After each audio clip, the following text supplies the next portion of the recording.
Kalau grow box kayak gini berarti ini Titik Hijau memproduksi sendiri? Yes, kita sebenarnya ini kita memang niat untuk komersialisasi juga. Di samping memang ini kebutuhan di internal juga, terus di event-event juga lebih gampang. Jadi kalau misalnya teman-teman ngelihat nanti ada bazar atau pameran, lebih banyak kita pakai ini displaynya sih.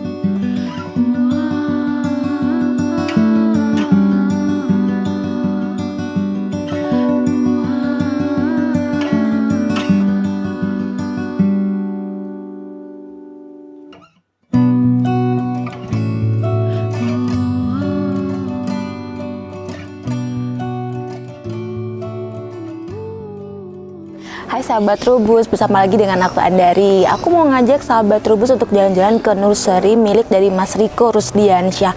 Beliau ini adalah pehobi, iya, kolektor, iya, pengusaha, iya, terutama di bidang aroid. Tapi nih sahabat Trubus, sekarang ini kita nggak bahas mengenai aroidnya atau jenis-jenis aroidnya nih, tapi kita bahas mengenai teknologinya. Jadi sahabat Trubus, aku akan mengajak sahabat Trubus untuk lihat teknologi apa sih yang sekarang lagi banyak digunakan oleh pehobi aroid. Kita langsung aja yuk temuin Mas Riko ke dalam.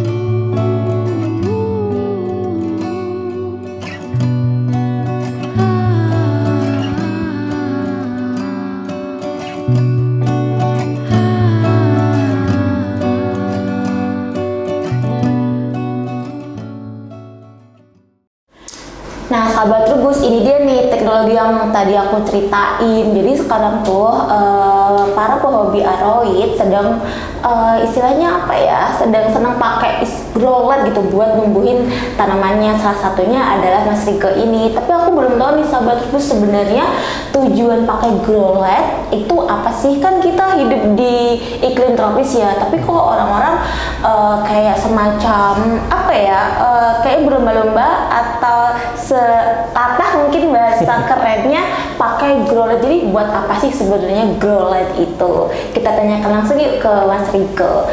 Mas Riko, kenapa pakai grow light? Padahal ini di Depok kan ya, yes. Panas. Kita ada di Depok nih sahabat Trubus, tapi Mas Riko pakai grow light, terus pakai grow box ya ini ya? Grow box, ya kita sebutnya grow box sih. Kenapa pakai grow light Mas? Ya, basically kan sebenarnya sih grow light ini fungsinya menggantikan sinar UV kan. Sebenarnya ini UV light gitu, yang kalau di kita tuh ada beberapa yang pakai di akuarium gitu kan, ada yang dipakai. Sebenarnya ini teknologi lama lah kalau UV light atau grow light ini yang biasa dipakai orang-orang buat hidroponik, petani sayuran gitu-gitu, yang dalam ruangan dia pakai ini gitu kan. Nah, sekarang kita coba implementasikan di tanaman hias gitu. Nah, kenapa sekarang tanaman hias kita coba implementasikan dengan grow light? Ya, secara umum kan tumbuhan itu pasti butuh sinar UV yang cukup gitu kan. Walaupun kita di negara tropis yang kaya terhadap sinar matahari gitu kan, UV-nya oke dan lain-lain. Cuman balik lagi tinggal kebutuhannya sebesar apa, karena pada akhirnya kan tanaman hias itu yang kita butuhkan karakter tanaman tersebut gitu kan. Kalau bicaranya di alam sendiri ya mungkin ketika misalnya dia tumbuh di alam atau di udara luar, karakternya tidak keluar gitu. Ada beberapa yang dia keluar itu misalnya kayak varigata kah, atau color lain atau bentuknya itu baru keluar setelah di treatment dengan UV light gitu. Nah, jadi ini salah satu menjadi apa namanya ya, buat kita menambahkan value si tanaman tersebut biar karakternya keluar sebenarnya. Di samping memang kebutuhannya juga gitu sih. Kalau secara UV-nya. Jadi nggak semua tanaman masuk ke dalam instalasi ini ya? Enggak. Nah, itu balik lagi. Sebenarnya kan ada beberapa reason kenapa kita create grow box ini sebenarnya kan. Ya pertama memang kebutuhan tempat tanam di rumah itu kan makin lama kan makin menipis kan. Misalnya di dalam ruangan ini saja kita ketika ditaruh dalam ruangan space-nya kan akan semakin sedikit gitu kalau banyak tanamannya. Itu pertama. Terus yang kedua juga kalau misalnya tanaman itu punya value atau ya let's say itu tanamannya si kolektor lah gitu, yang mungkin harganya mahal kah, atau karena memang butuh treatment humidity khusus, kelembapan khusus, atau UV-nya juga cukup gitu. Nah, ini menjadi salah satu solusi yang teman-teman cukup meletakkan tanamannya di dalam gitu, terus kelembapannya terjaga, humidity-nya di angka 75-80%, UV-nya juga, UV light-nya juga tercukupi, dan kita bisa setting ini menjadi otomatis di siang hari atau di malam hari dia hidup gitu kan. Semua bisa kontrol by handphone sebenarnya kan gitu. Humidity-nya juga bisa disetting seperti otomatis juga. Ketika misalnya humidity-nya sudah drop, kita bisa setting apakah ini perlu disiram atau tidak gitu. Jadi ini menjadi salah satu solusi buat rekan-rekan yang dulunya waktu zaman COVID lah katakan, semua WFH nih gitu, terus dia suka tanaman, sekarang sudah balik kerja lagi, sudah pengen traveling lagi gitu kan, pasti worry tuh dengan tanaman-tanaman koleksinya gitu kan. Nah, ini menjadi salah satu solusi. Tanamannya cukup ditaruh di dalam ini dan dia low maintenance gitu, nggak perlu siram tiap hari, nggak perlu ditaruh di luar ruangan yang akhirnya butuh UV gitu, apalagi kalau ruangan yang low light ya gitu. Misalnya tanaman kalau di low light kan pasti karakternya nggak akan keluar gitu, misalnya best performnya nggak keluar. Nah, dengan adanya UV light dia akan tetap berfotosintesis di sesuai waktunya, sama ya udah kelembabannya tetap jaga, low maintenance juga gitu, nggak terlalu sering siram. Itu sih. Atau ini kalau sahabat Gus sering dengar itu adalah ini memanfaatkan teknologi IoT ya Mas, ya, Internet of Things, smart farming. Yes, pada akhirnya gitu sih sebenarnya. Jadi kita bisa pantau kebutuhan tanaman, cahayanya, suhu dan kelembabannya by smartphone. Tapi ini biasanya kan itu diaplikasikannya tuh adalah ke kebun-kebun tanaman pangan, hortikultura. Nah, ini florikultura nih. Jadi ternyata smart farming atau IoT itu juga sekarang tren juga di kalangan pehobi tanaman hias, dalam hal ini adalah aroid. Tapi Mas Riko punya alat kayak gini itu kan Mas Riko bilang tadi low maintenance ya, tapi kan tetap aja harus di maintenance dong. Ya pasti nah, karena dalamnya tanaman hidup kan. Nah, kenapa aku pengen nanya nih Mas Riko, kenapa di bagian bawahnya kita masih perlu semacam media tanam? Kenapa nggak langsung pot aja nih, sahabat Tribus? Pasti ada alasannya dong. Kayaknya lebih enak langsung taruh aja kan sahabat Tribus daripada ngasih perlit kayak gini. Nah, ada fungsinya nggak sih Mas? Ya, fungsinya si perlite ini untuk menjaga kelembapan. Jadi yang kita siram itu si perlite-nya. Sebenarnya nggak mandatori harus perlite, bisa menggunakan pasir malang kah atau media-media lain yang dia bisa menjaga kelembapan. Jadi mungkin weekly kita siram medianya si perlite-nya ini atau pasir malangnya yang di bawah gitu. Jadi media yang di atas itu tidak perlu langsung disiram, terutama daunnya juga, karena memang pada akhirnya kan ketika misalnya tanamannya full atau banyak variegatanya, kalau terlalu lembab dia akan gosong gitu kan. Nah, teman-teman bisa lihat di sini daunnya cenderung lebih perfect, karena kalau daun-daun yang gosong ini tadinya daun yang dari luar tumbuhnya. Nah, daun-daun yang sudah di dalam ini mungkin 2 daun besar ini di atas nih sudah daun di dalam grow box ini. Jadi cukup perfect, variegatanya juga aman, nggak gosong gitu-gitu kan. Nah, poinnya si perlite-nya ini untuk menjaga kelembapannya sih. Oh, saya pikir karena perlite itu ringan, ini kan grow-nya, box-nya ini kan ringan juga kan, Yes, dari yes. bahan akrilik. Yeah. Makanya dipilihnya perlite ya.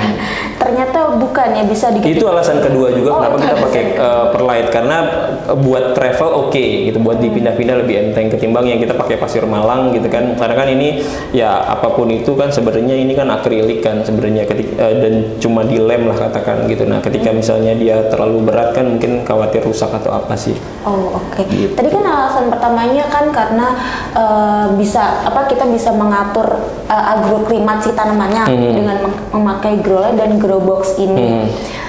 Kalau buat tanamannya sendiri apa ya Mas? Mungkin tadi kan Mas Riko bilang, oh ini pucuk-pucuknya mulai tumbuh nih. Adakah perbedaan kalau misalnya kita tanam di greenhouse biasa, pucuk daunnya mungkin muncul 5 bulan sekali. Tapi kalau pakai grow box dan grow light ini cukup, oh muncul daun barunya setiap minggu nih ya. Kan perbedaannya jauh.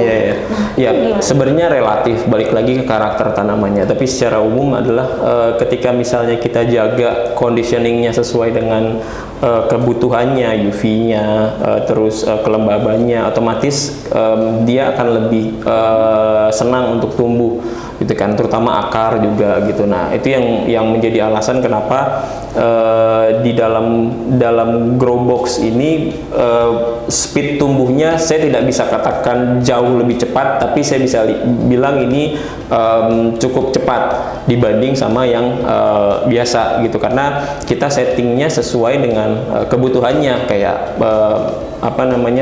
kelembapannya di 75 sampai 80 gitu kan. Terus di UV-nya juga sesuai dengan misalnya kalau di luar itu pagi sampai sore mataharinya gitu kan, ya kita bisa ngikutin gitu. Bahkan misalnya kayak di siang hari pun by cell phone ya, kita katakan kita bisa matikan juga sesuai dengan misalnya kayak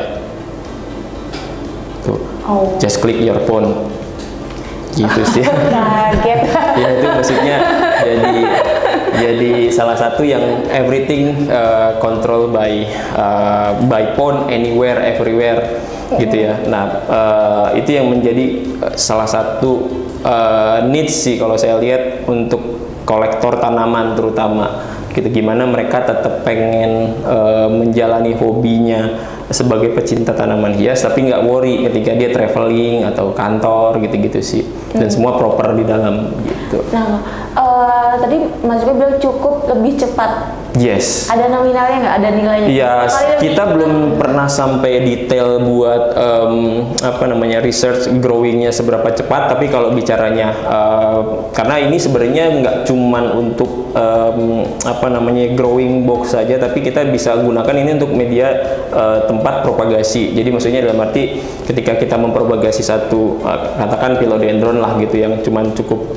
dengan akar angin saja, terus di potting dengan sphagnum moss gitu, taruh dalam ini, based on experience kita sih 2-3 minggu itu sudah full akar tuh di dalam potnya gitu dengan sphagnum moss gitu kan, dibanding dengan di luar resikonya jauh lebih tinggi juga gitu, karena ada beberapa yang teman-teman yang menggunakan, ya bahasanya kita anak-anak tanaman kan sungkupan lah gitu, karena kalau ini bicaranya sungkupan tapi lebih proper karena ada UV-nya, ada kelembapannya kita jaga gitu-gitu sih. Nah, growing akarnya lebih cepat, saya bisa katakan itu jauh lebih cepat dibanding dengan kita propagasi dengan konvensional metodenya di greenhouse biasa gitu. Yes, gitu. Tapi sih. kalau dilihat di belakang ini kebanyakan kan anthurium nih, sahabat Trubus.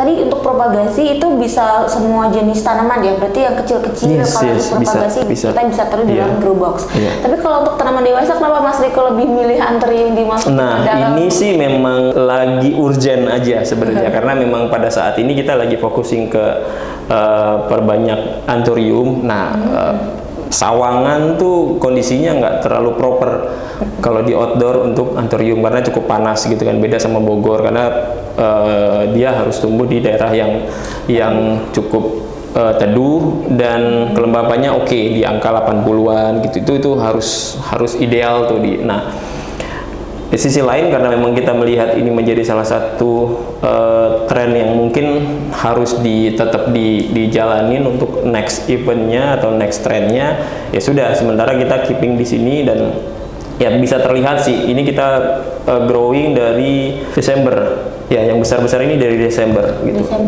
Desember pada ya memang ya tadi itu kalau bicaranya speednya saya belum bisa katakan secepat apa kalau pertumbuhan karena relatif kan masing-masing tanaman gitu, tapi bicara apa namanya ya kualitas tanamannya kalau dilihat di sini tadi tanaman daun-daun ini daun yang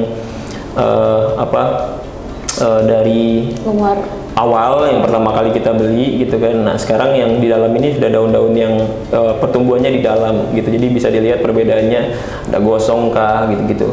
Nah ini cukup perfect ada di dalam ini sebenarnya gitu. Oh Mas, ini semuanya jenis anthurium apa ya?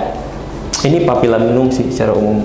Papilliaminum semuanya? Yes, ada Crystallinum, ada Papilliaminum, tapi varigata Crystallinum kan? Iya, yang tengah Crystallinum, yang ini Papilliaminum. Papilliaminum ini juga Papilliaminum. Oh ini varigata, ini varigata. Varigata semua sebenarnya. Itu kenapa ya tadi sih balik lagi tergantung value barang tersebut sih sebenarnya. Berarti ini value-nya tinggi ya? Berapa Mas? Cek di Google aja ya. Cek di Google Papilliaminum varigata. Umur berapa sih Mas dua-duanya ini? Kenapa? Umur berapa? Umur mungkin ya untuk size segini bisa 2 tahun kali. Gitu. Karena ini kita growing dari tunas ya. Ini dari tunas nih. Misalnya dari satu ruas. Sorry. Oh gini ya cara bukanya.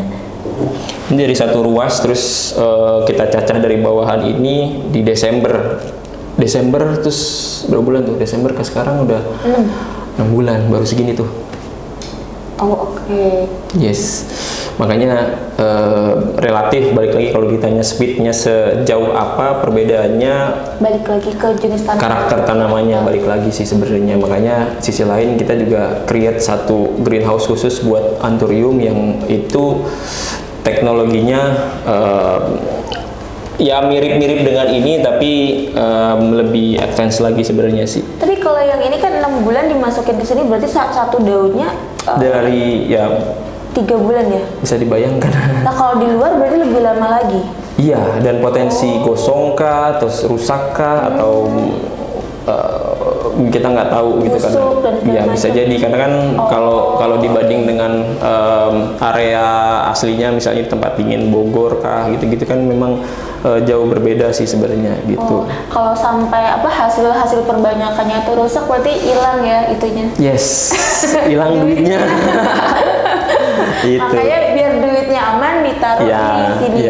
Jadi udah cukup ini ya Mas, udah cukup istilahnya memuaskan ya si Papilliaminum ini muncul satu daun 3 bulan dengan selamat ya. Dengan selamat. Ya, sebenarnya banyak beberapa metode-metode lain yang bisa kita lakukan untuk speed up karena memang saya untuk yang ini saya masih jarang berikan pupuk ya. Gitu. Masih belum telaten aja gitu karena masih banyak yang lain gitu. Tapi at least dia tumbuh baik saja itu udah cukup oke lah buat kita. Nextnya ketika misalnya karena kan at the end kita akan gunakan mereka sebagai mother plant untuk hybrid sebenarnya. Nah ketika sudah mulai bisa berbunga gitu udah mulai itu harus di boosting dengan pupuk yang proper lah gitu-gitu sih. Berarti ini cuma mengandalkan makannya dia cuma mengandalkan media tanam saja? Yes. Pupuk tetap tapi nggak yang sampai serutin kita menganalisa oh ini kebutuhannya tiap minggu kah, berapa persen kah, belum sampai seperti itu gitu sih. Aku mau di-spill dong Mas media tanamnya apa? Nah itu salah satu tantangannya juga media tanam tuh cocok-cocokan gitu. Tapi kalau bicaranya anthurium tuh sekarang teman-teman yang banyak growing anthurium mereka lebih banyak menggunakan batu-batuan gitu karena pertama poros, terus yang kedua lebih resisten terhadap penyakit lah. Misalnya kayak jamur kah atau misalnya cacing kah gitu kan jarang ada cacing di batu-batuan yang kayak gitu-gitu tuh. Ya mostly pakai itu. Tapi kalau saya masih mix karena memang masih trial, ada yang mix dengan sekam, terus ada campur kokopit sedikit gitu-gitu. Selama nggak terlalu beresiko sih harus dijalankan Ini karena beda. Pakai sekam mentah ya mas?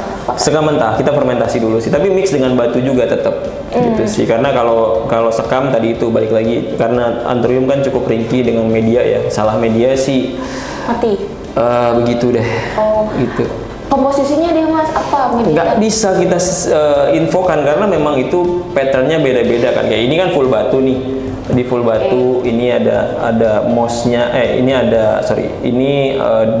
di dalamnya sekam only, terus toppingnya doang yang pasir Malang. Oh jadi beda-beda kalau. Beda-beda, makanya kita sambil trial nih. Ini ini dicampur dengan pakis gitu kan, cacahan pakis, beda-beda gitu. Oh jadi yang ini cuma sekam saja? Yes, sekam fermentasi ya. Terus di atasnya kasih topping doang pasir Malang. Yang ini full mix batu.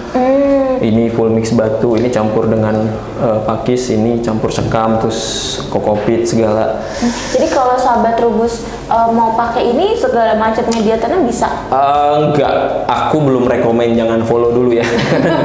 Karena memang balik lagi semua harus trial terus menyesuaikan dengan kondisi area masing-masing gitu. Jadi mungkin teman-teman yang lain banyak juga yang sudah jual media tanam khusus anthurium, ya monggo ya silahkan dipakai berdasarkan dengan spesifikasi dan kebutuhannya teman-teman. Tapi kalau aku ya balik lagi sih memang karena harganya sih agak lumayan ya yang dijual di pasaran gitu. Jadi kita harus cari yang murah ya, tetap sih mixingnya cari formula sendiri sih gitu. Kalau grow box kayak gini berarti ini Titik Hijau memproduksi sendiri? Yes, kita sebenarnya ini kita memang niat untuk komersialisasi juga, di samping memang ini kebutuhan di internal juga. Terus di event-event juga lebih gampang. Jadi kalau misalnya teman-teman ngelihat nanti ada bazar atau pameran, lebih banyak kita pakai ini displaynya sih sebenarnya. Karena memang kadang-kadang misalnya kayak di dalam ruangan AC gitu-gitu kan, AC kan bikin kering kan sebenarnya, terutama untuk daun, apalagi yang variegata gitu jadi gosong. Nah, pakai ini cukup aman gitu sih. Mau di ini pun ruangannya AC kan, jadi nggak ada isu juga gitu. Mau di dalam ruangan AC kah atau di outdoor juga cukup confident sih sebenarnya. Itu jadi salah satu tujuannya sih. Berarti ini alatnya satu paket ya mas? Satu paket, ada grow box-nya, terus ada perlightnya nanti yang kalau misalnya kita ada teman-teman yang tertarik, terus ada UV light-nya juga. UV-nya pun ini spesifikasinya ada nanti di box-nya kita share. Yang pasti ini full spektrum dan warnanya cenderung bright gitu, cenderung lebih terang. Kan ada beberapa yang kalau teman-teman ngelihat itu warnanya lebih ke ungu gitu-gitu. Nah ini warnanya lebih bright. Terus ada satu paket lagi sama hygrometernya, terus di belakangnya ada fan gitu. Berarti ini sebelah satu paket. Kalau mau harganya berapa mas? Ada di Tokopedia, satu unitnya bisa DM, satu unitnya 5 juta setting gitu. Jadi ini sebenarnya ini ukuran berapa tuh? 80 kali 40 kali 60 cm. Tapi semuanya yang dijual harganya sama? Maksudnya yang disediakan ukurannya sama? Bisa custom sebenarnya, tapi ini kebetulan template kita yang lebih sering kita bikin 80 kali 40 kali 60 gitu. Jadi ini bisa dibilang buat kita yang tinggal di perkotaan ini bisa dipakai ya? Banget. Atau buat pehobi yang pengen cepet-cepet philodendronnya ya? Philodendron atau tanaman-tanaman yang cukup tinggi kayak alocasia gitu-gitu. Alocasia kan dia suka tempat-tempat dingin juga gitu-gitu karena ini oke banget, apalagi sekarang alocasia lagi cukup ngetrend juga di kalangan tertentu. Ini oke banget nih buat growing boxnya si tanamannya, atau buat kita pehobi nih yang sering ikut pameran bisa pakai alat ini ya buat melindungi tanamannya. Bisa kan kalau di pameran itu suka colek-colek tanaman banget itu biar yang dicolek nanti dimasukin ke dalam sini. Terus kalau kayak gini ngabisin watt berapa sih mas? Ini Buat ibu-ibu kan biasanya tahu. 27 watt lampu yang ini ya gitu. Nah makanya balik lagi lampunya pun tergantung nanti kebutuhannya, tapi berdasarkan karena ini aku collab sama temanku yang di Thailand. gitu. Sebenarnya kalau segini tuh bisa nampung berapa tanaman mas? Berapa Tergantung, tanaman makanya dewasa? kan ya kalau kayak ini kan tergantung sizingnya sama potnya lagi kan, besaran tanamannya. Idealnya ya kayak gini sih gitu. Tapi kalau misalnya size kecil kayak gitu kan cukup lebih banyak tuh. Kalau yang di medium 7 sampai 10 ya. Kalau yang kecil bisa lebih dari 10. Iya, Nah, Mas terakhir, kalau di Indonesia sendiri tren seperti ini itu kedepannya akan seperti apa? Harusnya sih cukup menjadi kebutuhan ya, terutama di ruangan kecil kan, mestinya ya balik lagi untuk di perkotaan ini menjadi needs. Tapi kalau untuk di di luar kota lah, katakan yang lahannya masih lebih luas, mereka mendingan bikin greenhouse gitu, karena trennya akan orang-orang yang tinggal di apartemen kah, space-nya kecil kah, gitu-gitu, itu yang menjadi dasar kenapa mereka harusnya butuh ini gitu. Jadi kalau buat hobi-hobi yang mungkin baru terus punya tanaman yang cukup eksklusif atau mahal, bisa order yang lebih kecil mungkin ya, sesuai bisa sesuai banget dengan sih. kebutuhan tanamannya. Yes, ya makanya kayak ikan aja sebenarnya, ini kan kayak akuarium gitu. Kalau orang pecinta ikan dia pakai akuarium sebagai tempatnya gitu kan. Kalau kita pakai ini sebagai idenya dulu akuarium nih. Mirip-mirip sih sebenarnya, tapi enggak lah, prinsipnya sebenarnya kita lebih fokusnya gimana bisa menjaga kelembabannya kan sebenarnya sih. Kelembaban sama kebutuhan UV-nya sih. Panas sama suhu ya. Iya, itu harus ideal tuh. Temperatur. Jadi harus dijaga. Nah, kalau sahabat Trubus pengen punya alat yang seperti ini, tinggal hubungin Mas Rika ya. Nah, sahabat Trubus, silahkan yang mau punya grow box beserta dengan grow light-nya, silahkan kalian bisa naruh aroid kesayangan kalian di dalam sini.